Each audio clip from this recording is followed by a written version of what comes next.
और उसके बाद की स्थिति ये होती है कि हम कुसंग के बीच में जाने अनजाने न चाहते हुए भी संपर्क में आ ही जाते हैं।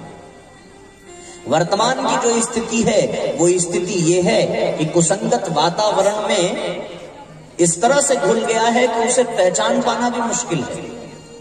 सूक्ष्म में होता तो शायद कोई सूक्ष्म बुद्धि तीक्ष्ण बुद्धि वाला पहचान लेता, पर वो तो फिर कारण स्वरूप में विद्यमान हो गया है। कण कण में आदमी आज कमी निकाल लेता है कुसंगत के कारण।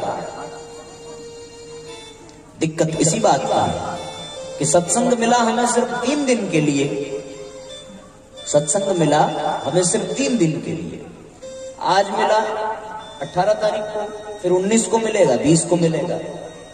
उसके बाद फिर इस तरह के जो भी कार्यक्रम होंगे वो 1 वर्ष बाद ही होंगे। तो जो यात्रा आज शुरू हुई और 2 दिन बाद खत्म हो जाएगी और उसका प्रभाव फिर 1 वर्ष तक बना रहेगा, इस पर विचार करने की आवश्यकता है।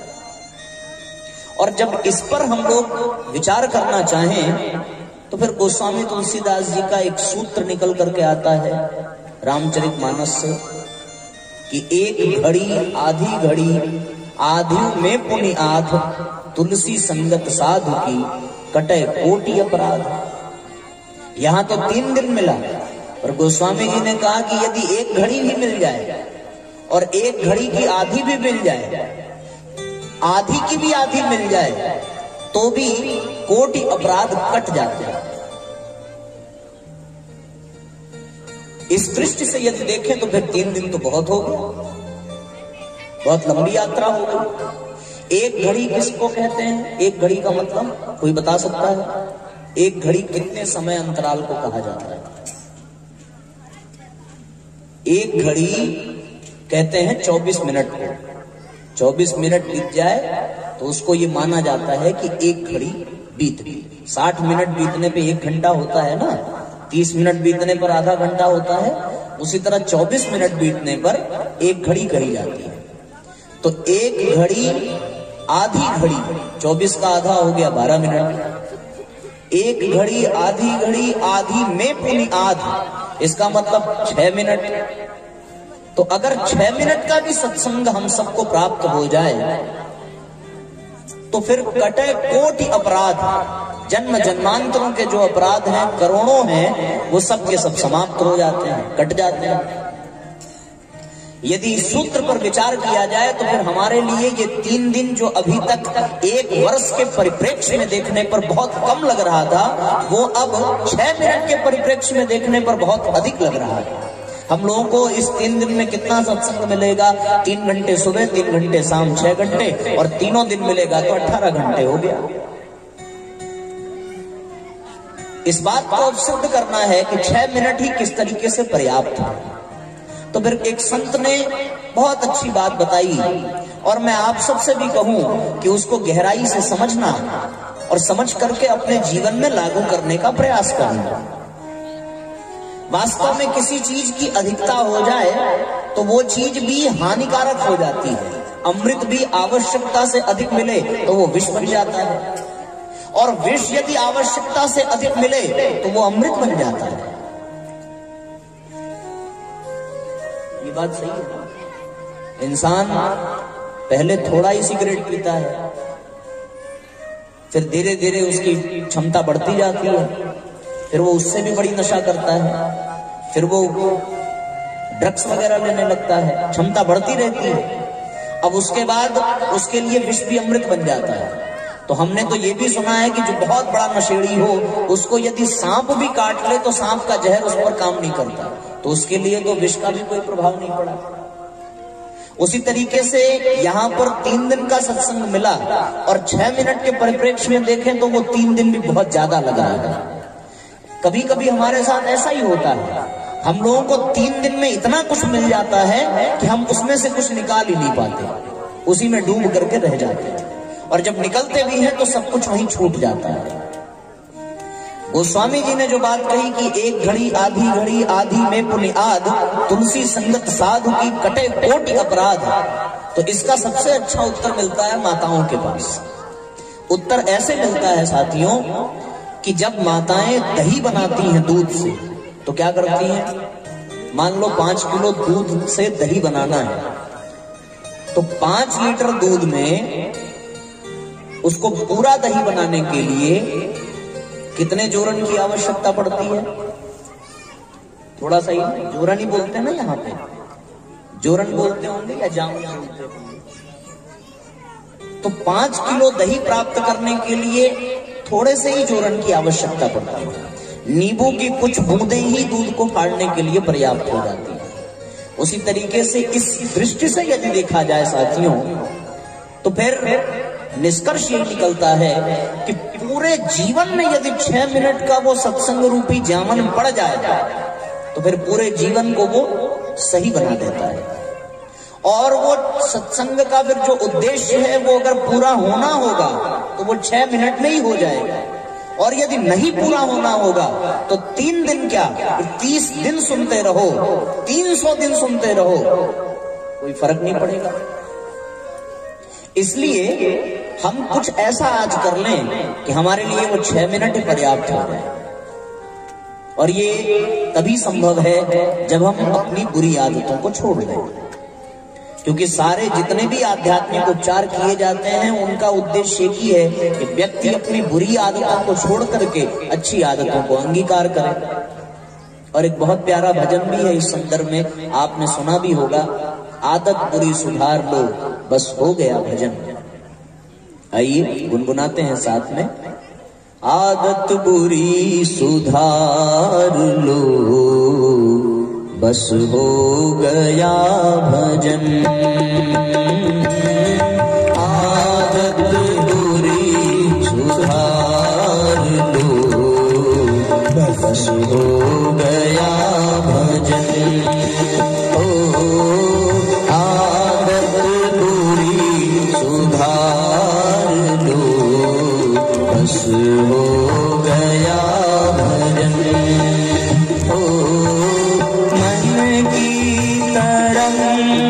मार लो मन की तरंग मार लो बस हो गया भजन भजन। आदत बुरी सुधार लो बस हो गया भजन।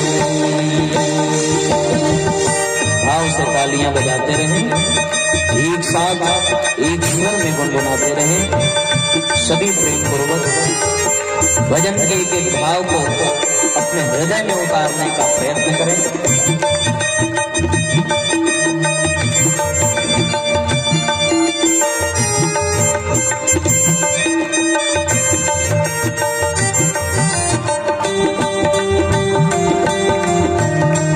तालियां बताया था ना सुबह कैसे बजानी है, एक साथ बजाएंगे हमारे साथ साथ।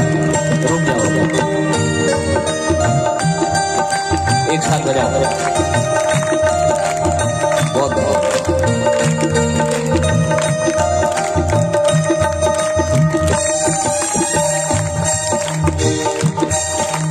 दृष्टि में तेरे दोष है दुनिया निहारती,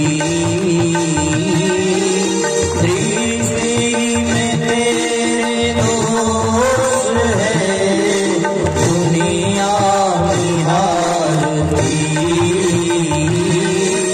दृष्टि में तेरे दोष है दुनिया निहारती, दृष्टि में तेरे दोष है दुनिया निहारती, समता का अंजना लो बस हो गया भजन, समता का अंजना लो बस हो गया भजन भजन। आदत बुरी सुधार लो बस हो गया भजन।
वचन कहो,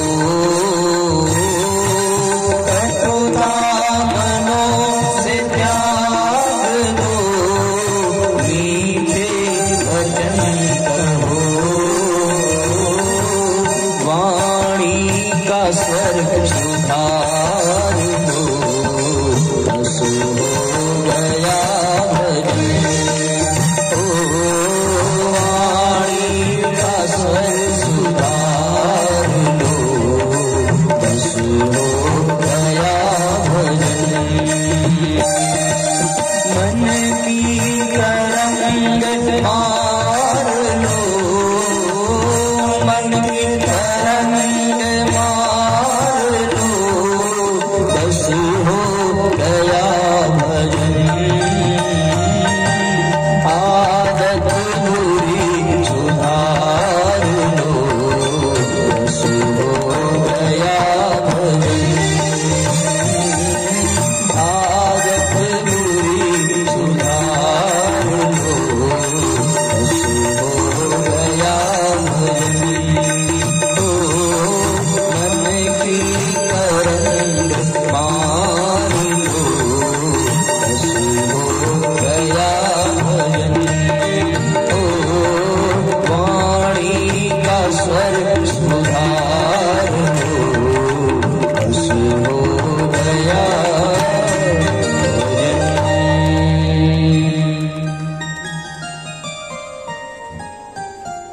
तो साथियों, इस 6 मिनट का एक ही प्रभाव होगा, एक ही परिणाम होगा कि हमारी आदतें बदल जाएं। यदि जीवन पर्यंत हम सत्संग में रहें, बावजूद इसके हमारी आदतें न बदलें, हम बदलना स्वीकार न करें, तो फिर सारे सत्संग, सारी उपासनाएं, सारे उपवास और समस्त आध्यात्मिक उपचार निरर्थक हो जाते हैं।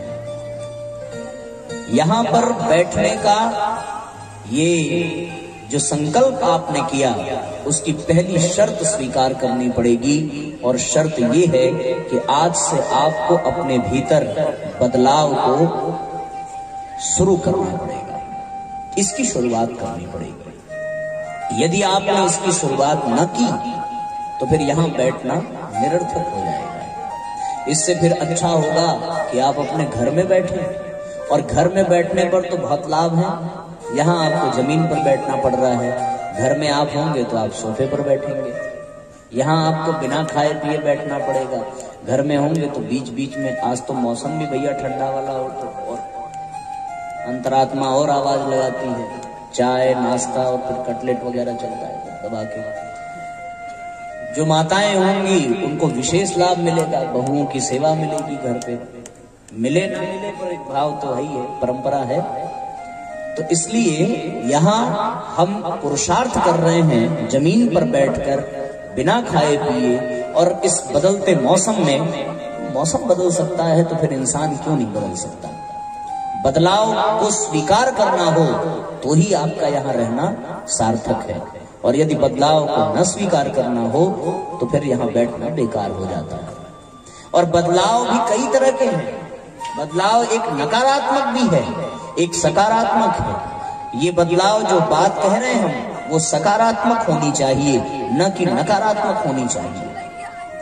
एक मुझे छोटी सी कथा याद आती है। एक पिता ने अपने पुत्र को जबरदस्ती कहा कि तुम गीता पढ़ो वरना तुम्हें भोजन नहीं दिया जाएगा। उसने कहा कि भारतीय संस्कृति को अपने बच्चे के अंदर घोल करके उतार देने की बात उस पिता ने सोची। बच्चे ने गीता पढ़ भी ली, और पढ़ने के बाद पिस्तौल निकाली, पिता के सामने तान दी। पिताजी ने कहा ये क्या है?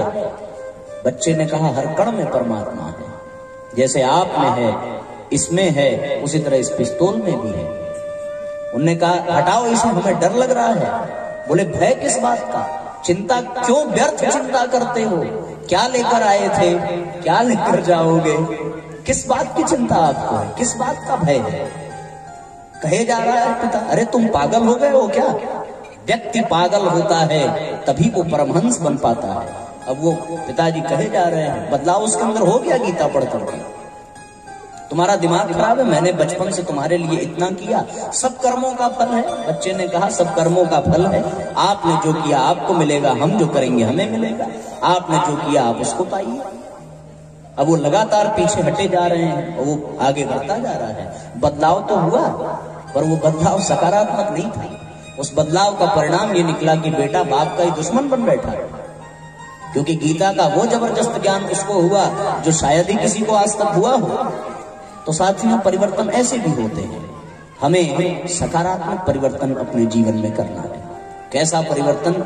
ऐसा परिवर्तन जैसा कि एक व्यक्ति ने किया था। क्या किया था? आपने सुना भी होगा कई बार कथाओं में, एक छोटी सी घटना। एक आदमी भगवान का बहुत बड़ा भक्त था, बहुत श्रद्धा थी, सत्संग इत्यादि में उसका बड़ा मन लगता था। और साथियों, वो अपने पिता के कहने पर शहर गया सामग्री खरीदने, लौट कर आया तो रास्ते में एक जगह सत्संग चल रहा था। उसके सत्संग से उसके पिता इतने परेशान थे कि उसको कसम दिला दी कि ये कथा वगैरह सुनने से घर बार नहीं चलेगा, इसके लिए मेहनत करनी पड़ेगी, व्यापार करना पड़ेगा।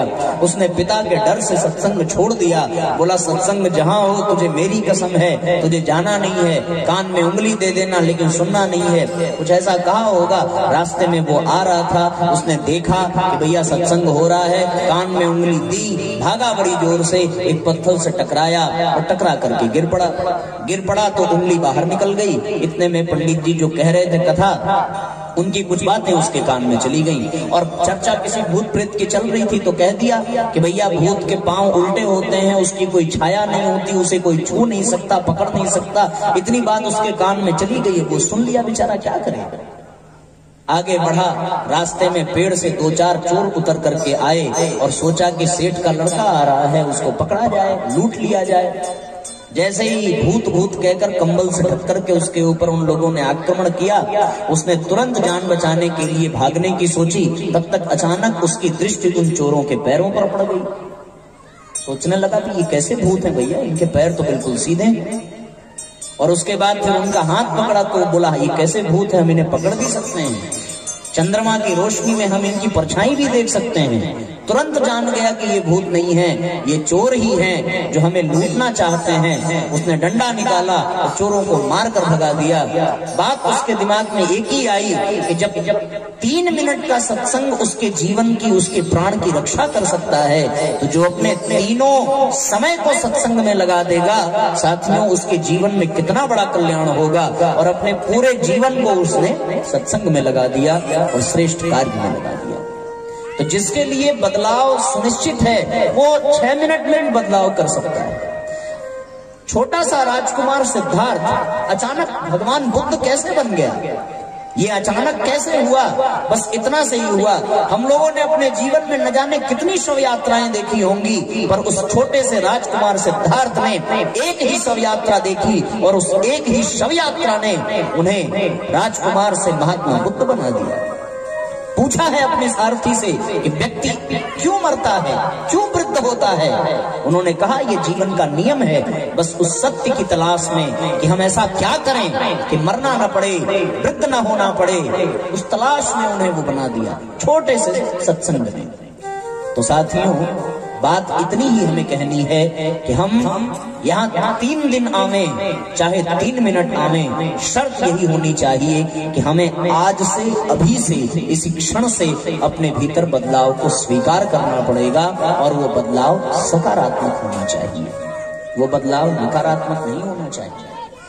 एक और बात इसमें मैं जोड़ना चाहता हूँ कि ये कथा जो है, ये कथाएं, ये सत्संग दर्पण का काम करते हैं। किसका काम करते हैं? दर्पण का। दर्पण मतलब समझते हैं ना आप लोग, मिरर, जिसके सामने हम लोग प्रतिदिन स्नान करने के पश्चात कुछ देर के लिए समय बिताने के लिए उपस्थित होते हैं। हर व्यक्ति, वो अलग बात है कि माताएं थोड़ा ज्यादा समय लगाती हैं, भाई लोग थोड़ा कम लगाते हैं, पर जाता हर व्यक्ति। दर्पण क्या करता है? दर्पण सुना है कभी झूठ नहीं बोलता। व्यक्ति के चेहरे पर कहीं दाग लगा हो तो दर्पण सत्य दिखाता है, और दाग जब दिख जाए तो व्यक्ति करता क्या है? उसे दाग दिख जाए तो फिर वो उसे छुड़ाता है, साफ करता है। कथा भी दर्पण ही है, ये आपको आपका आईना दिखाती है। आपको आपका आईना दिखाती है। ये कथा भी दर्पण के समान भी है। वहां पर चेहरे और शरीर के दाग दिखाए जाते हैं, पर कथा के दर्पण में चित्त और हमारी अंतरात्मा पर जो दाग लगे हैं उसका दर्शन कराया जाता है। आप कथा में बैठ जाइए तो आपको स्वतः पता चल जाएगा कि आप शबरी हैं या शूर्पणखा। आपको तुरंत पता चल जाएगा कि आपका चरित्र राम जैसा है अथवा रावण जैसा।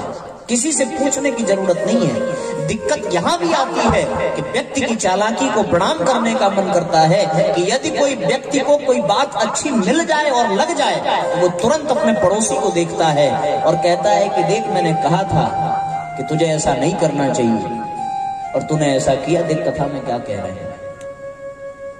इसलिए साथियों, दर्पण में दूसरों को नहीं दिखाया जाता, दर्पण में स्वयं को देखना पड़ता है। कथा का कुछ ऐसा है। तो यहाँ पर आपको पता चलेगा कि आपके जीवन में क्या सही है और क्या गलत है, और ये बदलाव स्वतः हो भी नहीं जाएगा। एक छोटी सी कहानी याद आती है।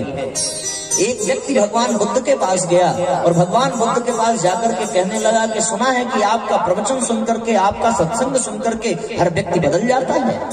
भगवान बुद्ध ने कहा, हमने भी यही सुना है, लोग यही कहते हैं कि आपका सुनकर के हमारे भीतर बहुत बदलाव आया। उस व्यक्ति ने कहा, क्या सब बदल जाते हैं? भगवान बुद्ध ने कहा, सब तो नहीं बदलते होंगे। सब बदलते तो हमें फिर एक ही बार प्रवचन देना होता, एक ही बार उद्बोधन देना होता। और यदि वास्तव में सब बदल जाते तो यहाँ भी क्यों 13 साल से हो रहा होता? एक ही बार होता। और एक बार व्यक्ति बदल जाता तो वो दिशा में पकड़ लेता, आगे बढ़ता जाता। उनने कहा कि फिर सब क्यों नहीं बदलते? भगवान बुद्ध ने उस व्यक्ति से प्रश्न पूछा कि तुम्हें यदि राजमहल जाना है और राजमहल जाने के लिए तुम्हें रास्ता नहीं पता है तो तुम क्या करोगे? बोले, किसी से पूछेंगे। बोले, वो बता तो देगा पर जाना तो तुम्हें ही पड़ेगा। तुम्हें रास्ता पता चल जाए और तुम जाने से इनकार कर दो तो क्या कभी पहुंच पाओगे? कभी नहीं पहुंच पाओगे। इसलिए साथियों, हम जो सुने वो सिर्फ सुन करके वहीं पर रह जाएं तो उसका कोई लाभ मिलने वाला नहीं है। लाभ तो तब मिलता है जब हम जो सुने और फिर उस पथ पर चलना प्रारंभ करें, तो ही हमारे जीवन में वो बात उतरती है। अच्छा, अगला प्रश्न उस व्यक्ति ने पूछा, आपने जो कहा बिल्कुल सत्य कहा। आप जो बताते हैं हम अपने जीवन में उतारने का प्रयत्न करते हैं। 1 दिन कर भी लिया, 2 दिन कर लिया, 3 दिन कर लिया।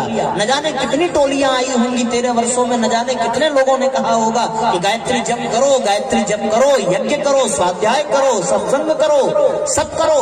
1 दिन व्यक्ति करता है प्रभावित होकर, 2 दिन करता है, 3 दिन करता है, फिर वो छूट जाती है चीज। ऐसा क्यों होता है? भगवान बुद्ध मुस्कुराए, बोले, इस प्रश्न का तुम्हें जवाब देने के लिए हमें काम करना पड़ेगा।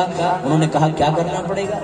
उन्होंने एक बांस की बनी हुई टोकरी उस व्यक्ति को पकड़ा दी और बांस की बनी टोकरी पकड़ाने के बाद कहा कि इसमें तुम जल भर के ले आओ। बांस की टोकरी देखी आपने, है ना? उसमें जल भरा जा सकता है? नहीं भरा जा सकता, क्योंकि बीच बीच में जगह होती है। अब वो जब जल भरे बेचारा, तब जल वहीं गिर जाए, मिट्टी उसमें की निकल करके आ जाए। भगवान बुद्ध ने कहा कि प्रतिदिन इसमें तुम भरते रहना जब तक हम मना न करें। 1 महीना बीत गया, 2 महीना बीत गया, भगवान बुद्ध की बात मानकर वो प्रतिदिन भरता रहा। 2-3 महीने बाद साथियों हुआ ये कि पानी मिलने की वजह से वो बांस जो था वो फूल गया और उसके जो छेद थे वो बंद हो गए। अब उस टोकरी में 2-3 महीने के बाद पानी अपने आप भरा जाने लगा। भगवान बुद्ध ने पूछा, तुम्हारे प्रश्न का तुम्हें उत्तर मिला क्या?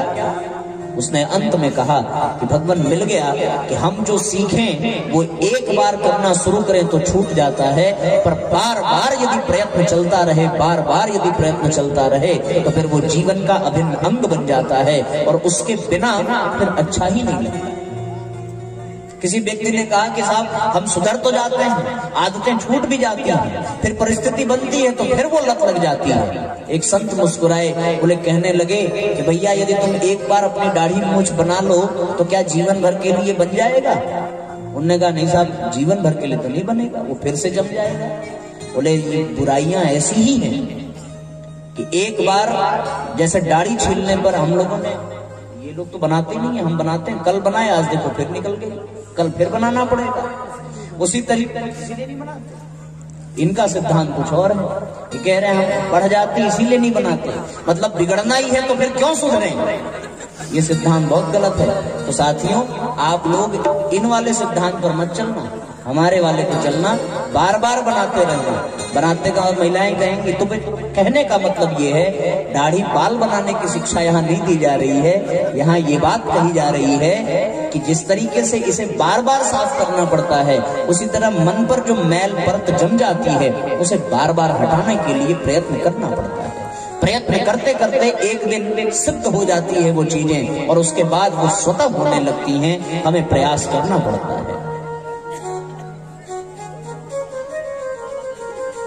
करत करत अभ्यास से जड़मत होत सुजान, ये सूत्र है।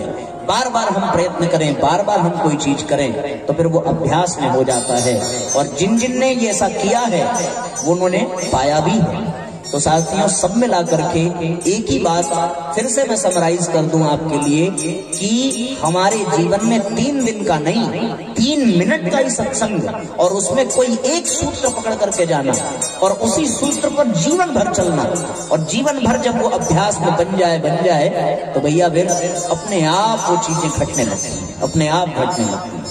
हमारे ये संगीत के भाइयों से पूछें, 7 सुरों में पहला ही सुर प्रतिदिन साधना पड़ता है। सा पर बार बार सुर की साधना करनी पड़ती है, पर वो कई बार कई वर्ष लग जाते हैं। लेकिन अटूट निष्ठा और पूरे धैर्य के साथ व्यक्ति करता चले तो वो जीवन का अभिन्न अंग बन जाता है, और वो चीजें अपने आप हो जाती हैं। होती है ना। आपने यदि भोजन करने का समय फिक्स कर लिया, आपने यदि नियम बना लिया कि हमें प्रतिदिन 1 बजे ही भोजन चाहिए, तो आप मानो या ना मानो, जिस दिन आपको 1 बजे भोजन नहीं मिलेगा, उस दिन आपके पेट में दर्द होने लगेगा, भूख बड़ी तेज से लगेगी। कारण क्यों है? कारण ये है कि आपका अभ्यास हो गया 1 बजे खाने का। आपने नियम बना लिया कि आपको 8 बजे सो करके उठना है, तो आप उसके पहले उठ नहीं सकते, और 8 बजे के बाद फिर आप सो नहीं सकते। वो अलग बात है कि आप बिस्तर पे ही पड़े रहो, लेकिन अभ्यास, ये शरीर जिस अभ्यास के अंतर्गत आता है, अपने आप को करने लगता है। हमारे मन की ये विशेषता है साथियों कि हम जिस अभ्यास में अपने मन को ढाल लेते हैं, हमारा मन ठीक उसी समय उस काम को करने के लिए प्रेरणा देने लगता है। ये हमारा क्रम हो जाता है। इसलिए हम सब जो सीखें उसे निरंतर अभ्यास में करते रहें। 1 दिन छूटेगा, 2 दिन छूटेगा, करते करते करते करते बदलाव की श्रृंखला शुरू हो जाएगी। और जब बदलाव का पहला परिणाम आपके जीवन में आएगा, आपका उत्साह बढ़ जाएगा, आपके भीतर नई ऊर्जा का संचार हो जाएगा। स्पष्ट हो गई इतनी बातें सबको, है ना।